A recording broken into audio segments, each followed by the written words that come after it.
Hello, I'm Miss Lucy with the Children's Department, and we're here today to read to you for Halloween. We've got some special books lined up, and we've got Miss Stacie here, who is our special guest this week. Stacie, why don't you tell us what you're reading? I am going to be reading 10 Timid Ghosts and The Night Before Halloween, which also happens to be my niece Autumn's favorite Halloween books. Thank you. The Night Before Halloween by Natasha Wing. 'Twas the night before Halloween, and all through the house all the creatures were stirring, except for the mouse. The monsters had gathered to plan and prepare for the trick-or-treaters who soon would be there. Mummies unraveled and put on new wraps. Spiders found corners and spun silky traps. Count Dracula grinned and slicked back his hair. Frankenstein's bride cried, "I have nothing to wear." "Hurry up," said a ghoul who started to yawn. "There's so much to do before bedtime at dawn." So the witches brewed up a magical potion which set every monster and goblin in motion. They blew up balloons and hung streamers and lights and decorated till the wee hours of the night.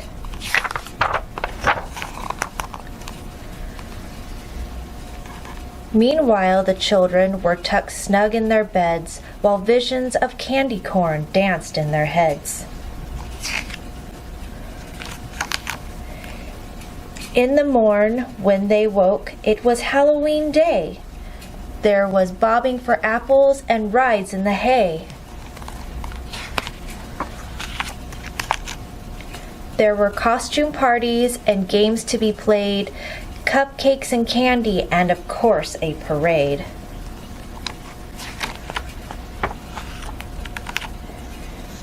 After dinner was served and the kids were done eating, it was finally time to go trick-or-treating. Mom repainted faces and straightened clown hats, put wings back on fairies, angels, and bats. Jack-o'-lanterns were set on the porches with care. Their grins seemed to say, "Knock if you dare." Gypsies and pirates and zombies in rags grabbed their bright flashlights and trick-or-treat bags. They walked down each lane, avenue, and street, rang every doorbell, and said, "Trick-or-treat!"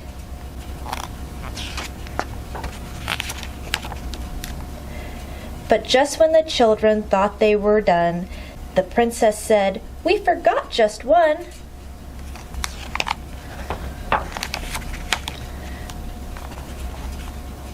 So they walked to the house at the top of the hill, which gave all the kids a spine-tingling thrill. They stood on the porch and were ready to knock when they heard heavy footsteps and a turn of the lock.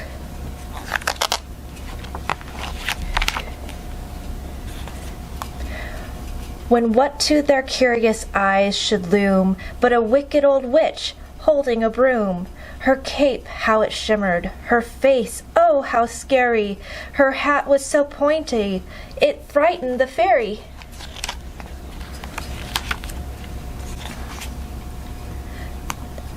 The wicked witch said, "Welcome, we have a surprise." And the children yelled, "Run, it's not a disguise." The monsters were sad when the kids ran away. They wanted the children to come in and play. The wicked witch said, "We can have our own fun. Come on, little monsters, the night's just begun."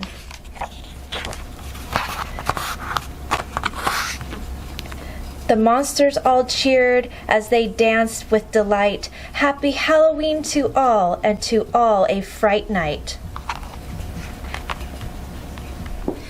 10 Timid Ghosts by Jennifer O'Connell. 10 timid ghosts in a haunted house.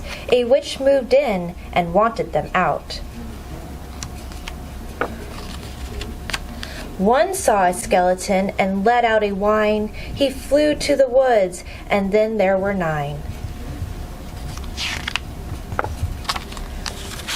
9 timid ghosts in a haunted house. A witch moved in and wanted them out. One saw a bat and didn't wait. She flew to the woods, and then there were 8. 8 timid ghosts in a haunted house. A witch moved in and wanted them out. One saw a ghoul and screamed, "Oh, my heaven!" He flew to the woods, and then there were 7.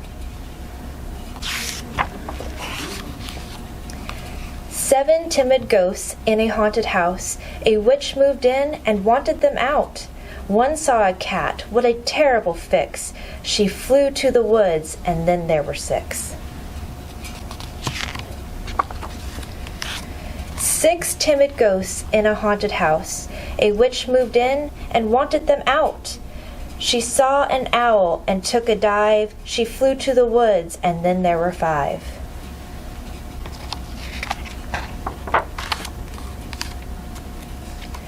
5 timid ghosts in a haunted house. A witch moved in and wanted them out. One saw a vampire and dashed to the door. She flew to the woods, and then there were 4.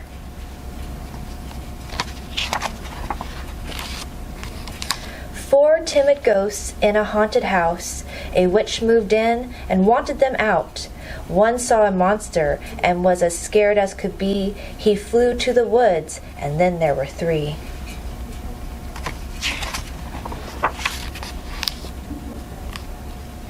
3 timid ghosts in a haunted house. A witch moved in and wanted them out.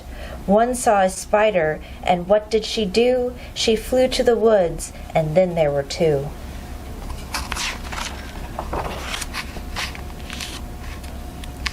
2 timid ghosts in a haunted house. A witch moved in and wanted them out. One saw a rat and started to run. He flew to the woods, and then there was 1.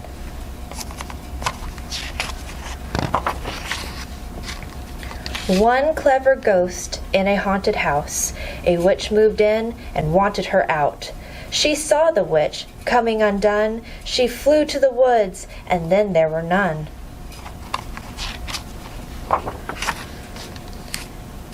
10 angry ghosts in the deep dark woods. That witch is too tricky and just no good. That isn't fair, we live in there. Let's band together and give her a scare. 1 mean old witch in a haunted house. 10 brave ghosts wanted her out.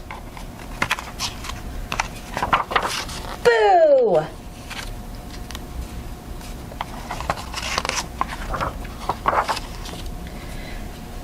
The witch saw the ghost and howled with fear. She tore out the door screaming, "Get me out of here!"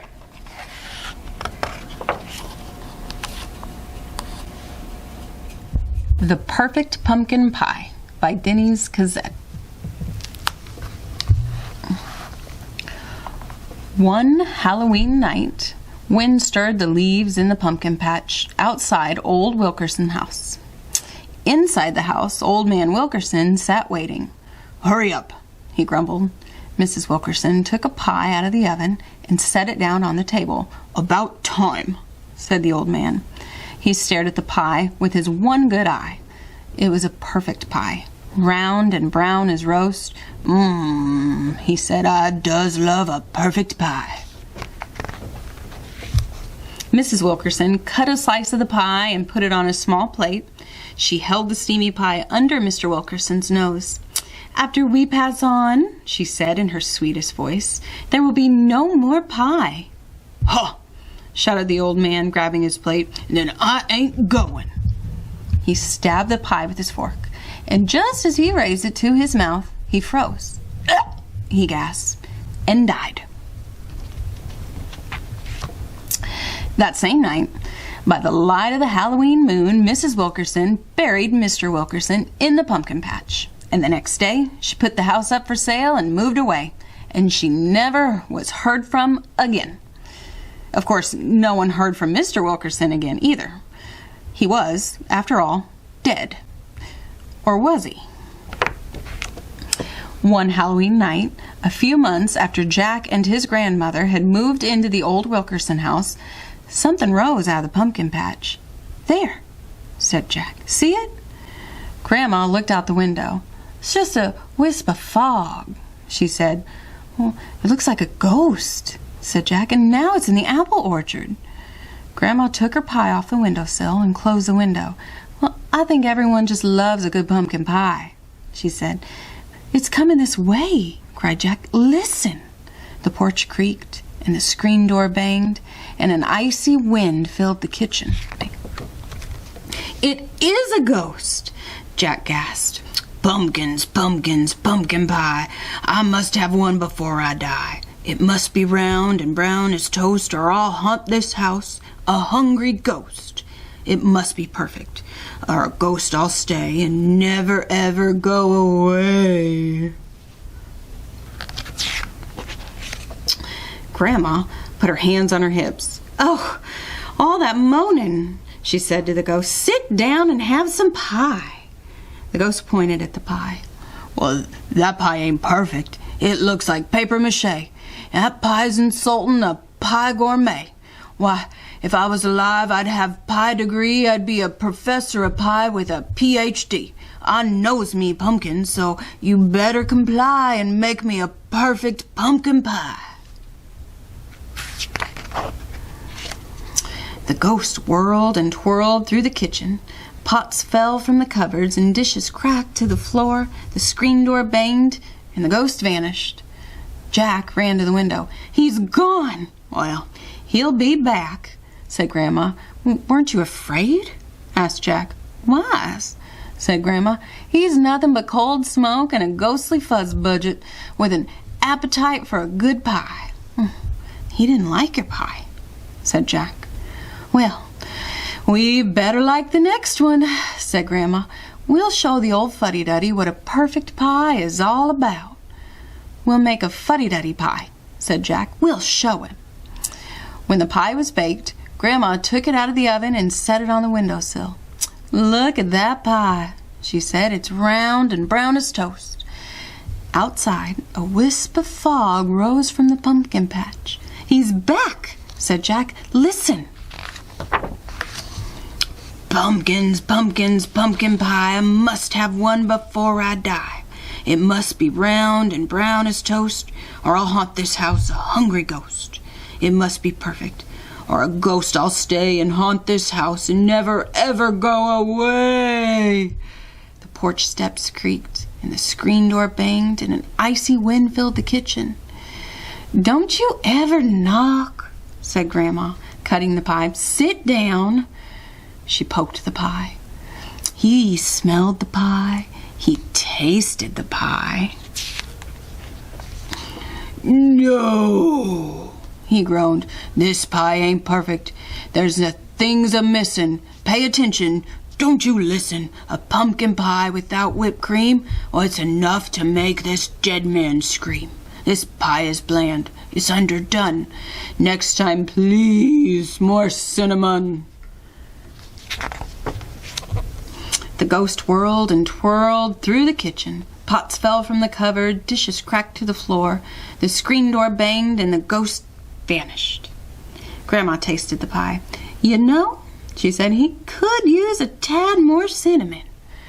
After Grandma and Jack cleaned up the kitchen, they made another pie. And when the pie was baked, Grandma took it out of the oven and set it on the windowsill. And soon a wisp of fog rose from the pumpkin patch. "Pumpkins, pumpkins, pumpkins pie. I must have one before I die. It must be round and brown as—" Yeah, said Grandma, opening the screen door. "We've heard it all before. Sit down and have some pie." The ghost sat down. He looked at Jack. He looked at Grandma. He looked at the pie. And his eye grew bigger than a ping-pong ball. "Now, that's a handsome pumpkin pie, even if I can see it with my ghostly eye. But looks ain't all. Taste is the measure. It's in the inside that counts. There's the pleasure. It's gotta be perfect, a perfect endeavor, or a ghost I'll stay and haunt you forever." The ghost stabbed the pie with a fork, and he raised a piece to his mouth and ate it. And then he ate another and another, and soon the pie was gone, and his eye grew as big as a baseball. The eye looked at Jack. The eye looked at Grandma. "Perfect," he moaned, and vanished. Jack and Grandma went to bed. Except for Grandma snoring, the house was quiet. Outside, the apple orchard cast long black shadows in the light of the moon, and the pumpkin patch was still. Mr. Wilkinson was quiet. He was, after all, dead. Really, really dead. Or was he? One Halloween night, Grandma took a pie out of the oven and set it on the windowsill. "I hope that's not a pumpkin pie," said Jack. "Remember what happened last year?" "Well, it's apple pie," said Grandma. "Pumpkin pies attract nothing but trouble." Jack put 2 plates on the table, and Grandma took the warm pie off the windowsill. Something moved in the moonlight. A wisp of fog rose in the pumpkin patch. "Uh-oh," said Grandma. "Listen," said Jack. "Apples, apples, apple pie. I must have one before I die. It must be round and brown as toast, or I'll haunt this house a hungry ghost. It must be perfect, or a ghost I'll stay and haunt this house and never ever go away." Grandma looked at Jack. Jack looked at Grandma. "I'll set another plate," said Jack. The end.